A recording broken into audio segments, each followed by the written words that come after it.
ഞാൻ ഉണ്ടാക്കുന്ന ദോശയും കൊണ്ട് കല്ലിന് പോരായിട്ട് ആരെങ്കിലും ഒക്കെ എറിയായിരുന്നു. പക്ഷെ ആ സ്ഥാനത്ത് ഇപ്പൊ ഞാൻ നല്ല സോഫ്റ്റ് ദോശ ഉണ്ടാക്കാൻ പഠിച്ചു.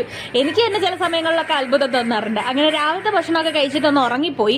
പിന്നെ എഴുന്നേറ്റ് ഒരു 12 മണിയൊക്കെ ആയപ്പോൾ അതിനുശേഷം കുറെ തുണി കഴുകാനുണ്ടായിരുന്നു. അങ്ങനെ തുണിയൊക്കെ കഴുകി എല്ലാം വിരിച്ചെല്ലാം ഇട്ടു. അതിന്റെ ശേഷം അതിന്റെ ഒരു ക്ഷീണം തീർക്കാൻ വേണ്ടി ഒരു ബർഫി എടുത്ത് കഴിച്ചു. അപ്പോഴേക്കും ഏകദേശം ഒരു 2 മണിയോട് അടുക്കാനായി. പിന്നെ പെട്ടെന്ന് ലഞ്ച് കുക്ക് ചെയ്യണം, കുറച്ച് ടേസ്റ്റോടെ കഴിക്കണം. എനിക്ക് ഇച്ചിരി ഭക്ഷണമാണെങ്കിൽ ഇച്ചിരി ടേസ്റ്റോട് കൂടി എനിക്ക് കഴിക്കണം.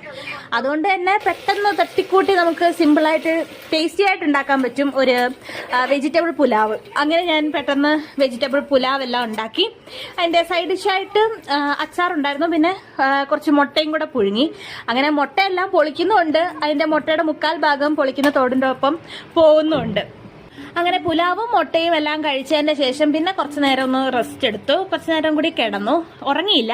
അതിനുശേഷം പിന്നെ കുറച്ച് ഗീ ഉണ്ടാക്കാനുണ്ടായിരുന്നു. ഞാൻ നേരത്തെയൊക്കെ ഇങ്ങനെ ബൾക്കായിട്ട് പാൽപ്പാട വെച്ചിട്ട് അത് ഉരുക്കി ഗീ ആക്കുമായിരുന്നു.